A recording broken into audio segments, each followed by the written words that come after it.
పరమగీతములు 5వ అధ్యాయము 9వ వచనం దగ్గర నుండి, స్త్రీలలో అధిక సుందరి వగుదానా, వేరు ప్రియుని కన్నా నీ ప్రియుని విశేషమేమి? నీవు మా చేత ప్రమాణము చేయించుకొనుటకు వేరు ప్రియుని కన్నా నీ ప్రియుని విశేషమేమి? స్త్రీలలో అధిక సుందరమగుదానా, మనుషులలో అతి పరిశుద్ధంగా బ్రతికేవాడా దానా, ఇతరుల కంటే వ్యత్యాసంగా ఉన్నవాడా, అన్ని విధాల ఆశీర్వదించబడినవాడా, వేరు ప్రియుని కన్నా నీ ప్రియుని విశేషమేమి? మిమ్మల్ని ఎవరైనా ఎప్పుడైనా వేరే దేవుళ్ళ కన్నా ఈ యేసు ప్రభువులోని ప్రత్యేకత ఏంటి, ఎందుకు నువ్వు ఆయన్ని నమ్ముకుంటున్నావు అని అడిగారా? నువ్వెందుకు యేసు ప్రభువుని నమ్ముకుంటున్నావు అని ఎవరన్నా అడిగారా? అడిగారు అన్నోళ్ళు చేయి చూపించండి. Very good. చాలామంది ఉన్నారు. ఎందుకు యేసు ప్రభువుని నమ్ముకుంటున్నావు నువ్వు అని మిమ్మల్ని అడిగితే, అడగకపోతే మీలో ఏ వ్యత్యాసం లేదన్నమాట అండి. మీరు అందరిలాగానే అబద్ధాలు ఆడుతున్నారు, అందరిలాగా మోసాలు చేస్తున్నారు, అందరిలాగా సినిమాలు చూస్తున్నారు, అందరిలాగా సిగరెట్లు తాగుతున్నారు, అందరిలాగా మద్యం సేవిస్తున్నారు, అందరిలాగానే ఉన్నారు. కాబట్టి ఏ ప్రత్యేకత లేదు. కాబట్టి నిన్ను ఎవరేం అడగరు. కానీ నీవు ప్రభువుని నమ్ముకొని, నేను అబద్ధం ఆడను, నేను లంచం పుచ్చుకొనను, నేను దొంగతనం చేయను, నేను సినిమాలు చూడను, నేను ఈ మద్యం పార్టీలో కూడా ఒక పెగ్ కూడా నేను ముట్టుకోను అని మీరు ఎవరైనా చెబితే తప్పకుండా అడుగుతారు, ఏంటి కారణం? నేను యేసు ప్రభువుని నమ్ముకున్నాను. ఎందుకు నమ్ముకున్నావు యేసు ప్రభువుని?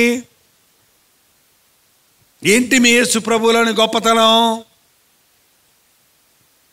వింటున్నారండి? మా పాస్టర్ గారిని అడిగి చెప్తానంటున్నారా? మా అమ్మని అడిగి చెప్తానండి, నాన్న అడిగి చెప్తానన్నారా? ఏమంటే యేసు ప్రభువులోని గొప్పతనం ఏంటి? ఆయన నిజమైన దేవుడంట, ఆయన మా పాపముల కొరకు చనిపోయాడంట, ఆయన మరీ తిరిగి లేచాడంట, ఆయన మళ్ళీ త్వరగా వస్తాడంట అంట అంట అంటాల భక్తి అంట కాదు. ఆయన నిజమైన దేవుడని నేను రుచి చూచి తెలుసుకున్నాను, నేను అనుభవపూర్వకముగా తెలుసుకున్నాను. నాకు ఆయన సమాధానం ఇచ్చాడు, నా పాపములు క్షమించాడు, నాకు పాపము చేయకుండా శక్తినిస్తున్నాడు, నా దేవుడు ప్రత్యేకమైన వాడు అని చెప్పలేని భక్తి వేస్ట్ అండి. ఈ స్త్రీని అడిగారు, ఏంటి నీ ప్రియునిలోని విశేషం అంటే ఆమె ఏమి చెప్పిందో చూడండి. నా ప్రియుడు ధవళవర్ణుడు, రత్నవర్ణుడు, 10,000 మంది పురుషులలో అతన్ని గుర్తింపవచ్చును. నా దేవుడు ధవళవర్ణుడు, రత్నవర్ణుడు, 10,000 మంది పురుషులలో నేను ఆయనను గుర్తించవచ్చును. మీకు తెలుసా, మన ప్రభువు ధవళవర్ణుడు. ధవళం అంటే తెలుపు, తెలుపు పరిశుద్ధతకు గుర్తు. ఏంటి నీ యేసు ప్రభువులోని ప్రత్యేకత? నా యేసు ప్రభు పాపులలో చేరక ప్రత్యేకంగా ఉన్నవాడు, పరిశుద్ధుడు, జన్మ పాపము కర్మ పాపము లేనివాడు. మనమందరం స్త్రీ పురుష సంపర్కము వలన జన్మించాం. పతనమైన ఆదాము స్వభావం మన యొక్క బీజంలోనే ఉంది. కానీ యేసుక్రీస్తు పురుష సంయోగము లేకుండానే, పురుషుని ఎరుగని, పురుషుని ముట్టని కన్య మరియ గర్భవాన ఉద్భవించాడు పరిశుద్ధుడుగా. ఆయన లోకంలో జీవించినప్పుడు పరిశుద్ధుడిగా జీవించాడు. నాలో పాపముందని మీలో ఎవరు స్థాపించగలరు అన్నప్పుడు ఏ ఒక్కడు నోరు తెరవలేకపోయారు. యేసుక్రీస్తు పరిశుద్ధుడు, ప్రత్యేకంగా ఉన్నవాడు, కామ క్రోధ లోభ మద మత్సరాలు లేనివాడు. మానవులమైన మనం కామం, క్రోధం, మదం, లోభం, మత్సరంతో నిండి ఉన్నాం. కానీ దేవుడు పరిశుద్ధుడు, పరిశుద్ధుడు. నా ప్రియుడు రత్నవర్ణుడు. రత్నం అంటే ఎరుపు, ఎరుపు దేనికి గుర్తుగా ఉంది? రక్తానికి గుర్తుగా ఉంది. రక్తము దేనికి గుర్తుగా ఉంది? ప్రేమకు గుర్తుగా ఉందండి. ఒక తల్లి తన బిడ్డకు పాలిచ్చి పెంచినప్పుడు 200 రక్త కణాలు ఒక పాల చుక్క అవుతుందంటండి. 200 రక్త కణాలు ఒక పాల చుక్క అవుతుంది. తల్లి బిడ్డకు పాలు ఇచ్చినప్పుడు తన రక్తాన్ని పంచి ఇస్తుంది. తల్లి గర్భములో బిడ్డ రూపించబడుతున్నప్పుడు ఆ తల్లి రక్తము పిండంగా ఏర్పడుతుంది, రక్తం ఇచ్చి కంది. అందుకని ప్రేమ, తల్లి ప్రేమ అంటారు అన్ని ప్రేమల్లో. అయితే యేసయ్య మన కొరకు ప్రాణం ఇచ్చాడు. ఆయన ప్రేమ కలిగిన వాడు. సింపుల్గా చెప్పాలంటే మీ యేసు ప్రభువులో గొప్పతనం ఏంటి అంటే, మీకు ఏం తెలియకపోతే నా యేసు ప్రభు పరిశుద్ధుడు, నా యేసు ప్రభు ప్రేమ కలిగిన వాడు. చెప్పండి అందరూ కూడా, పక్కవాళ్ళు చెప్పండి, నా యేసు ప్రభు ప్రేమ కలిగిన వాడు. చెప్పండి నోరు తెరిచి. పక్కవాళ్ళు ఊరుకుంటారు, నా యేసు ప్రభు కూడా ప్రేమ కలిగిన వాడు అని దబాయించండి. ఎందుకు ఊరుకుంటారు మీరు? నువ్వు చెప్పక్కర్లేదు, మాకు తెలుసు, నేను అనుభవించాను నా యేసయ్య ప్రేమను. చెప్పండి. ఆ సమరయ స్త్రీ అంది, ఇక నువ్వు చెప్పింది, సమరయ స్త్రీ వెళ్ళి చెప్పిన దాన్ని బట్టి ఆ ఊర్లో వాళ్ళందరూ వచ్చి చెప్పారు. ఇక నువ్వు చెప్పిన దాన్ని బట్టి కాక మా మట్టుకు మేము విని ఈయన నిజముగా లోకరక్షకుడని తెలుసుకున్నాము, ఎరిగి ఉన్నాము. యేసుక్రీస్తు భక్తి అంటాలు కాదండి, అనుకుంటా కాదండి, అనుమానం కాదండి, ఇది చెప్పుడు మాటలు కాదండి, ఇది బలాత్కారం కాదండి, ఇది ఆచారం కాదండి, ఇది అర్థం పర్థం లేని భక్తి కాదండి. ఇది అంతరంగంలో నుంచి వచ్చే భక్తి, అనుభవించి చూసే భక్తి. యేసయ్యను కలిగిన వాడు, యేసయ్యను రుచి చూచిన వాడు. ఈ లోకంలో అదంతా చెత్తలాగా ఉంటుంది, వాడికి చొప్పదంటులాగా ఉంటుంది, ఇంటిగట్టిదాకా ఉంటుంది. అంతే. యేసయ్య ప్రేమ రుచి చూచిన వాడికి లోక ప్రేమలు పట్టవు. లోకాన్ని ప్రేమించలేడు, లోకపు పాపాన్ని ఆశ్రయించలేడు. కారణం అంత మధురమైనది ఆయన ప్రేమ, అంత శాశ్వతమైనది యేసయ్య ప్రేమ, అంత ప్రేమ కలిగిన వాడు ఆయన. చూడుము, నా అరచేతుల్లో నిన్ను చెక్కుకొని ఉన్నాను, తల్లి అయిన మరచును గాని నేను నిన్ను మరవనన్నవాడు. నా యేసయ్య పరిశుద్ధుడు, నా యేసయ్య ప్రేమ కలిగిన వాడు. ఎంతమంది నమ్ముతారండి? ఎంతమంది నమ్ముతున్నారండి?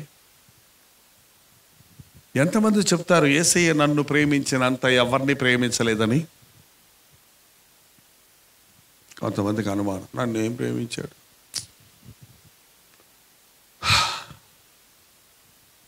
ఒక అమ్మాయితో అలాగే అంటే, నేను యేసయ్య చాలా ప్రేమించాడమ్మా. ఏం ప్రేమించాడు?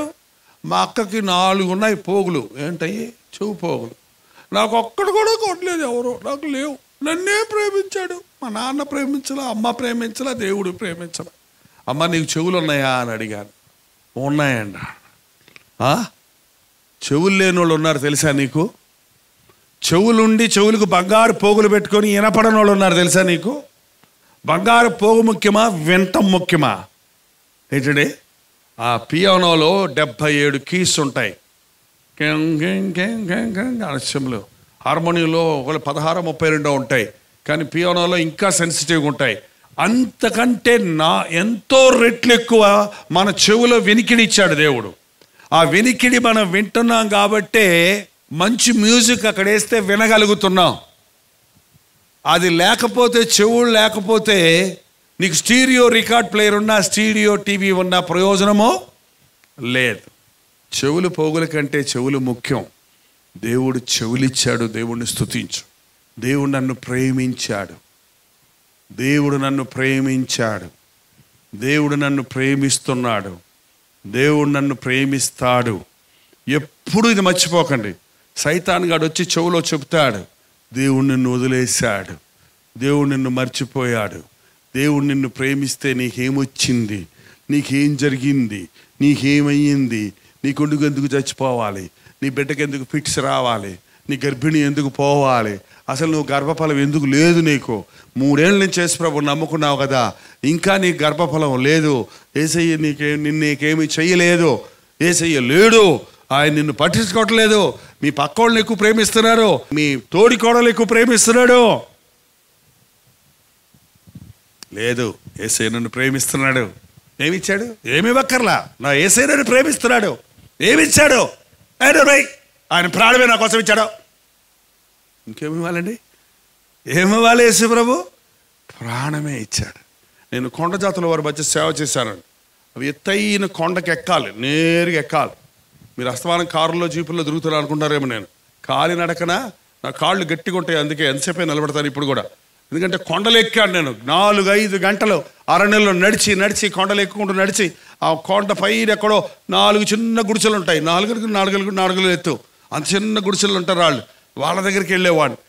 వెళ్తూ ఉన్న సమయంలో ఓ రోజు ఆ కొండ మీద నడుస్తున్నప్పుడు వర్షం వచ్చింది. వర్షం వస్తున్నప్పుడు ఇటుపక్క పెద్ద కొండ ఉంది, ఇటుపక్క పెద్ద అగాధం ఉంది. జస్ట్ ఖాళీ నడవడానికి మాత్రమే దారి ఉంది అక్కడ. ఆ దారిలో నడుస్తున్నప్పుడు జారుతా ఉంది. ఆ జారుతున్నప్పుడు ఇటు చూస్తే భయంకరమైన అగాధం ఉంది. వెంటనే ఒక ఆలోచన నాకు వచ్చింది, కాలు జారి ఇందులో నేను పడిపోతే పర్వాలేదు, ప్రభు సేవలో పడిపోతే ధన్యం. నాకు ప్రభు కొరకు చనిపోవడం గొప్ప భాగ్యం. కానీ ఆ అబ్బాయి సేవ చేస్తానని వెళ్తే వాళ్ళ దేవుడు చంపేశాడు చూడు అని మా బంధువులందరూ హిందువులు కనుక వాళ్ళు అంటారు కదా. సేవ చేస్తావని గొప్పోడవుతాడని వెళ్తే దిక్కుమాలిన సేవ తెచ్చాడని అంటారు కదా. దేవుడు నమ్మిన దేవుడు, ప్రేమించానన్న దేవుడు ఆ అబ్బాయిని చంపేశారంటారే. అబ్బాయిని నేను అప్పుడు నాకు 28 ఏళ్ళు ఎంతో ఉండుంటాయి. అంటే ఒక ఆలోచన వచ్చింది నాకు, ఒకవేళ నేను కాళ్ళు జారి పడిపోతుంటే నేను ఇలా కేకేస్తాను, యేసు ప్రభు నన్ను ఇంకా ప్రేమిస్తున్నాడు,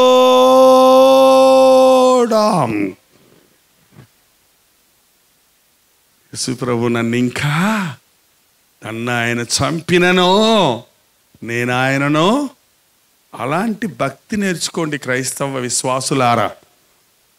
దేవుడు ఇస్తే 10,000 ఇస్తా, ఇవ్వకపోతే నా ఇడ్లీ నాకు కక్కమంట.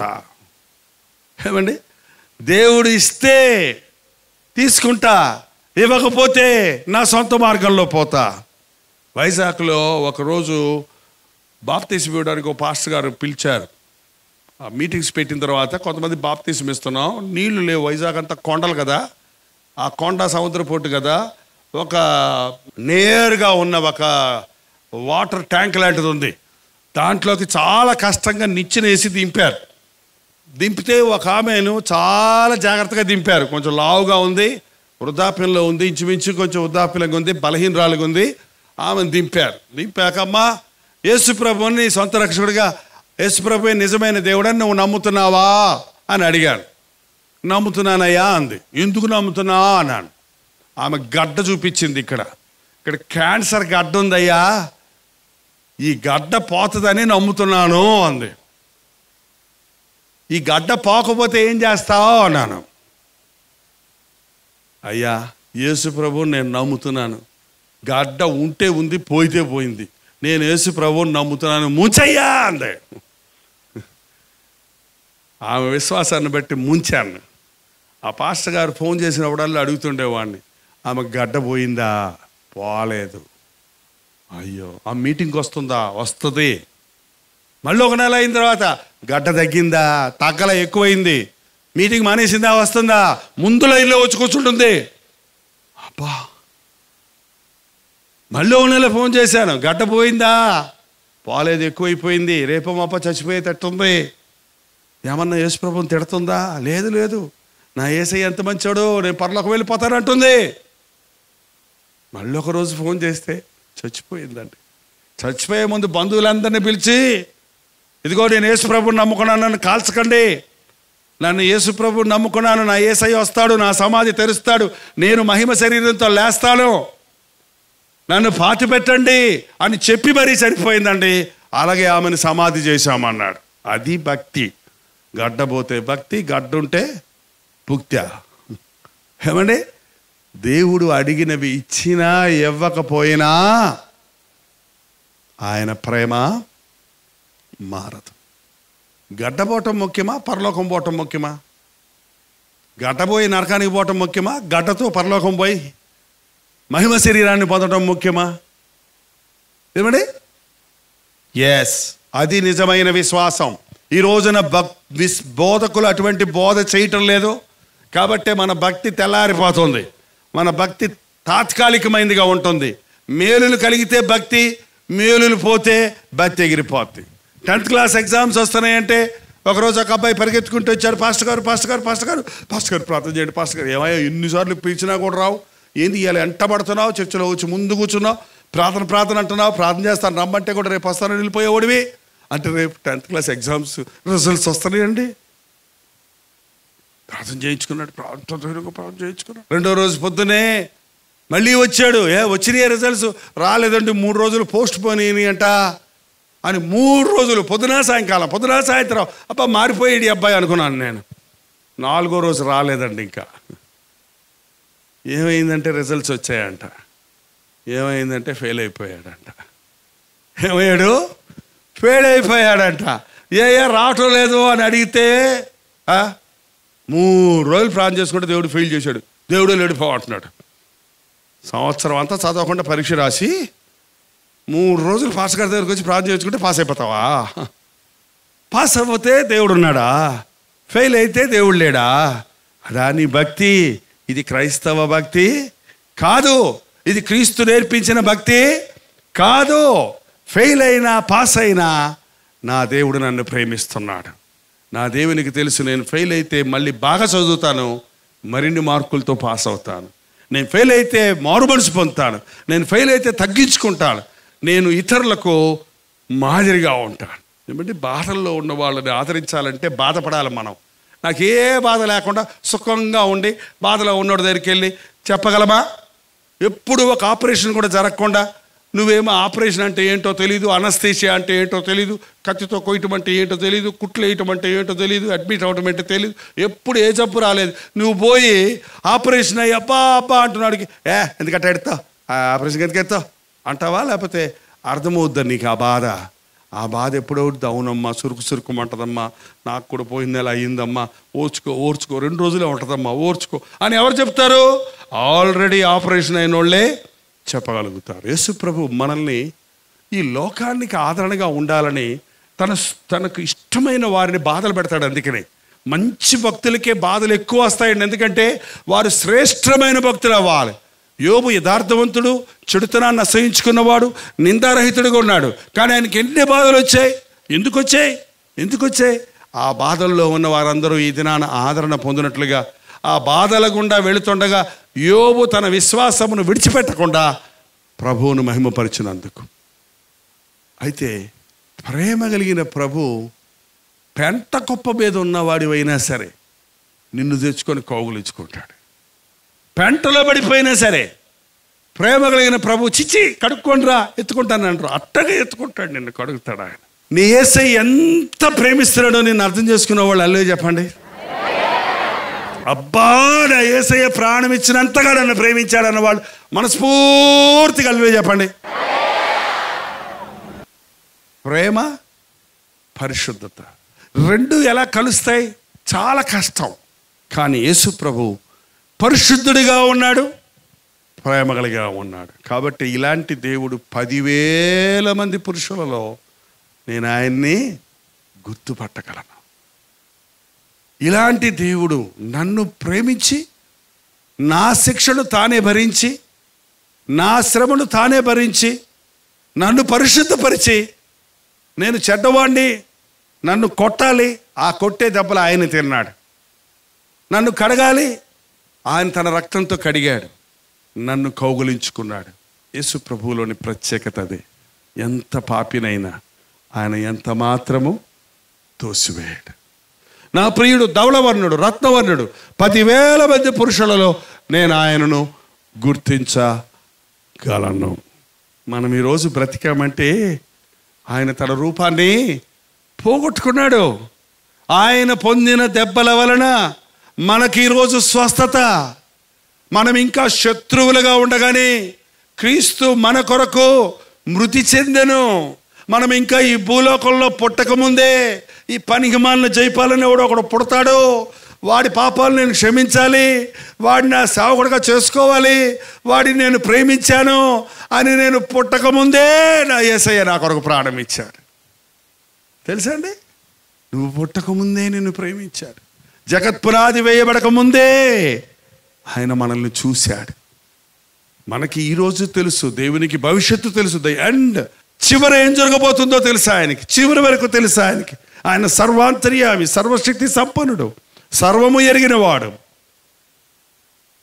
ఈ రోజున సుందరుడైన ప్రభు, ధవళవర్ణుడు, రత్నవర్ణుడు, 10,000 మందిలో గుర్తించగలిగిన వ్యక్తిగా ఉన్న యేసు ప్రభు స్వరూపమైనను సొగసైనను లేనివానిగా మారిపోయింది. నా కోసం, నీ కోసం, మన కోసం. ఇదేనండి సువార్త. ఇంతకు మించి ఏ ప్రసంగం చేసినా ఈ సారం లేకపోతే అది క్రీస్తు సత్యము కానే కాదు. ఆయన మరణం మనల్ని బ్రతికిస్తుంది. ఆయన మన స్థానంలో మన కొరకు మరణించాడు. మనము ఆయన స్థానంలో ఆయన కొరకు జీవించాలి.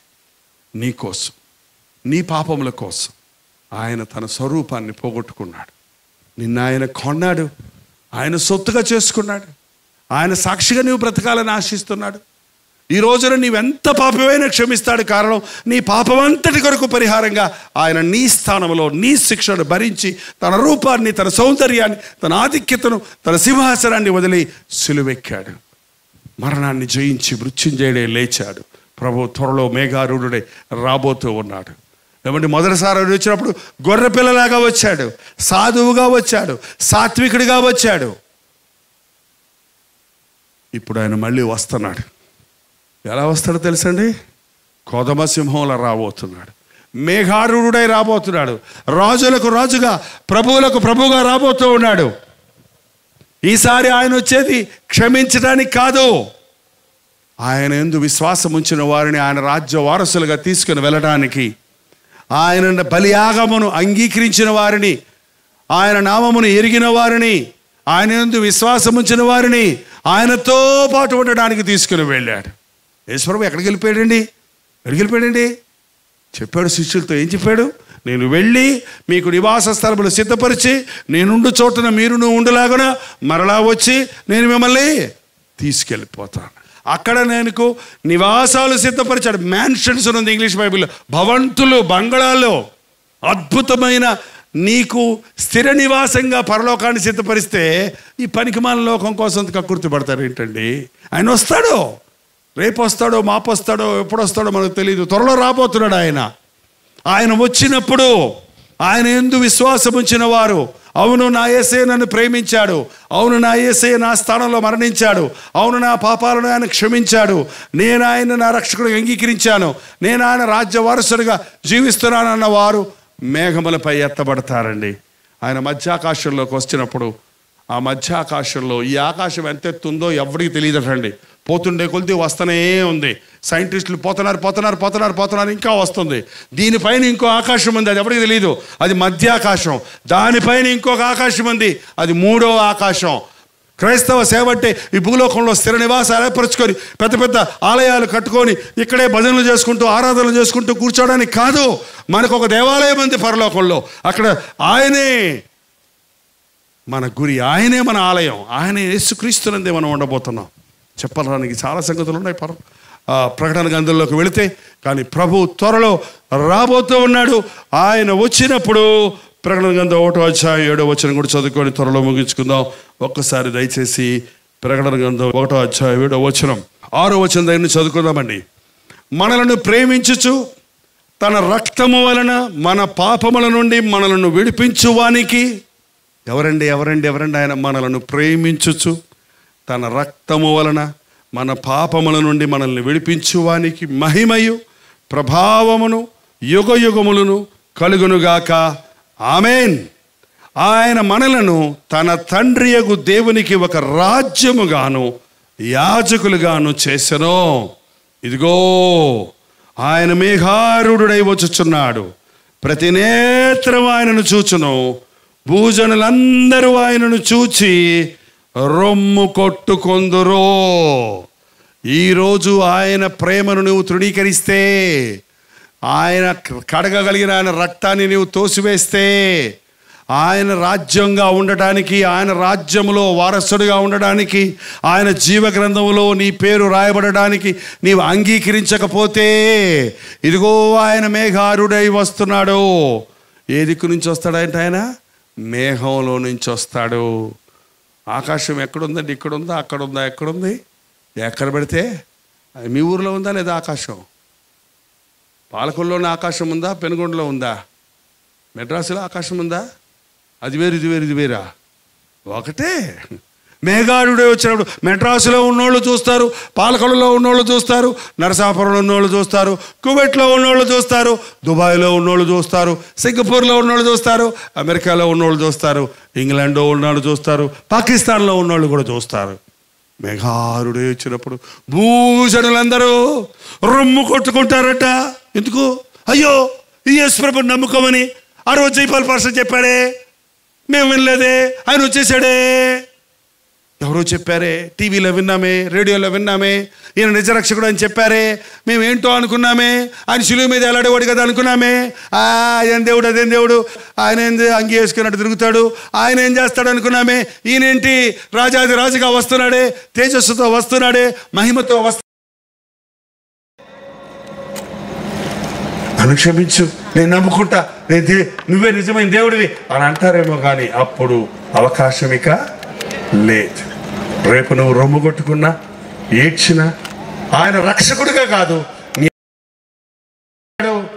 ఈరోజు ఆయన రక్షకుడు.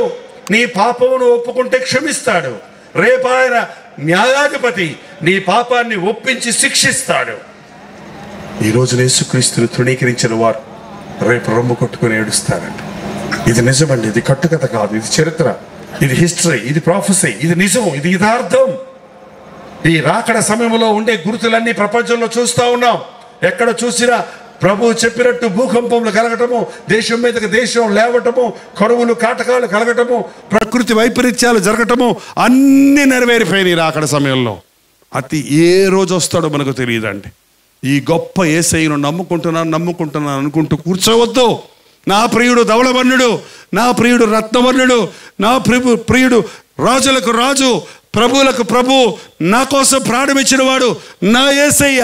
నేను ఆయన నమ్ముకున్నాను, ఏమైనా నేను ఆయన విడిచిపెట్టను అనగలిగిన విశ్వాసం కలిగిన వాడే నిజమైన దేవుని బిడ్డ. యేసయ్య మనల్ని రక్షించటానికి, మానవ జాతిని విమోచించడానికి, తన ఆకారంలో తన స్వరూపంలో చేసుకున్న మానవులందరి కొరకు ఒకేసారి ప్రాయశ్చిత్త బలిగా తన ప్రాణాన్ని సిలువలో ఇచ్చిన మూలాన ఈరోజు నీవు నేను క్షమించబడగలుగుతున్నాం. ఆ సజీవులుగా ఉన్నాం, ఆరోగ్యవంతులుగా ఉన్నాం, కుటుంబాలతో వర్ధిల్లుతున్నాం. ఈ యేసయ్యను ఒప్పుకొనడానికి సిగ్గుపడకండి. ఈ యేసయ్యను గురించి ఇతరులకు చెప్పడానికి భయపడకండి. నీ ప్రభువు ఎంత గొప్పవాడో, ఎంత ప్రేమ కలిగిన వాడో, ఎంతగా నిన్ను ప్రేమించాడో నీవు గుర్తించినప్పుడు లోకాన్ని నువ్వు ప్రేమించావు, ఈ లోకాశలకు చోటిపోవు. ఈ రాత్రి ఏమైనా సరేనండి, నా యేసయ్యను మాత్రం నేను విడిచిపెట్టను అని అన్నవాళ్ళు మాత్రం హల్లేలూయా చెప్పండి. అందరం లేచి నిలబడదామండి. చాలా ముఖ్యమైన సమయం ఇది. కళ్ళు మూసుకోండి, ప్రార్థన చేద్దాం. నా యేసయ్య ధవళవర్ణుడు, రత్నవర్ణుడు, 10,000 మంది పురుషులలో నేను ఆయనను గుర్తించగలను. ఈ యేసయ్యను నీ సొంత రక్షకుడిగా అంగీకరించావా?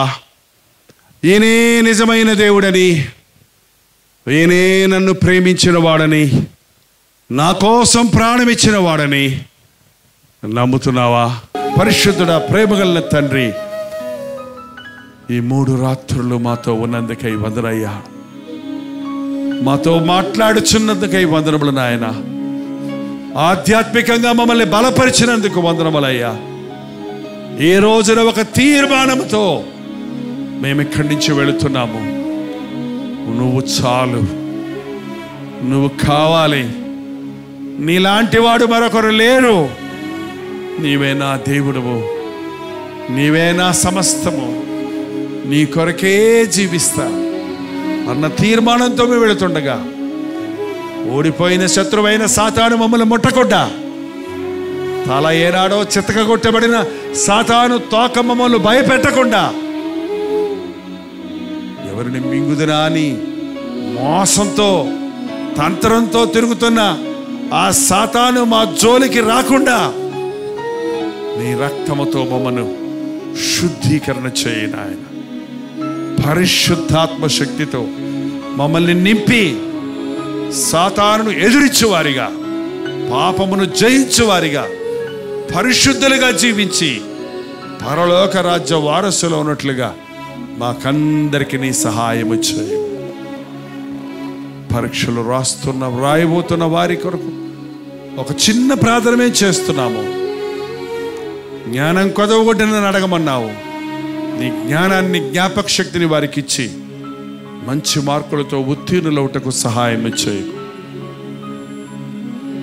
ఇక్కడ ఉన్న ప్రతి వారి అవసరతని వెలుగుదవు గనక, అది ఏ రోగమైనా, ఏ బలహీనత అయినా, ఏ అవసరత అయినా ఈ రాత్రి తీర్చినందుకై నీకు వందనాలు.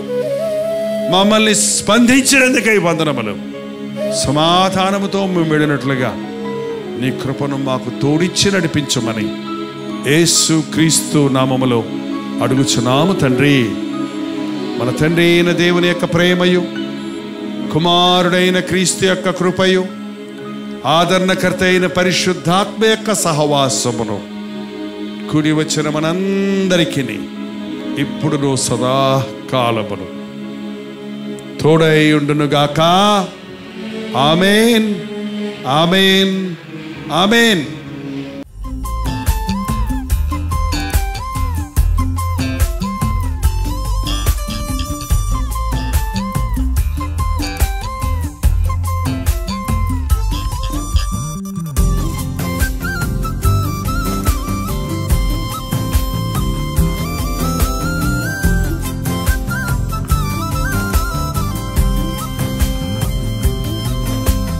హల్లెలూయా. హైదరాబాద్, సికింద్రాబాద్ నగరాలలో ఉన్న వారికి శుభవార్త. ప్రభు చిత్తమైతే మే 13వ తారీఖు ఒక ప్రత్యేకమైన గెట్ టుగెదర్ను మీ కొరకు హైదరాబాద్లో ఏర్పాటు చేస్తున్నాం. 2 సెషన్స్గా ఈ గెట్ టుగెదర్ ఉంటుంది. 2 to 5, 2 గంటల నుంచి 5 గంటల వరకు, అలాగే సాయంకాలం 6 గంటల నుంచి 10 గంటల వరకు 2 సెషన్స్ మాత్రమే. చిరునామా గమనించండి. RNR auditorium, lotus pond, MLS colony, Banjara Hills, Hyderabad. ఇంకా మీకు వివరాలు కావాలంటే ఈ QR కోడ్ స్కాన్ చేసుకోండి, లేదా 8939393939 నెంబర్కి మీరు కాల్ చేయొచ్చు. గమనించండి, 2 సెషన్స్ 2 to 5 అండ్ 6 to 9 ఏదైనా ఒక సెషన్కి మీరు రావాలనుకుంటే ముఖాముఖిగా మిమ్మల్ని చూసి మీకోసం వ్యక్తిగత ప్రార్థన చేయడానికి నేను ఆశపడుతున్నాను. కానీ స్థలము, సమయము లిమిటెడ్గా ఉన్న వలన ముందుగానే రిజిస్టర్ చేసుకున్న వారికి మాత్రమే అవకాశం ఉంటుంది. కాబట్టి త్వరపడండి. తప్పకొస్తారు కదా.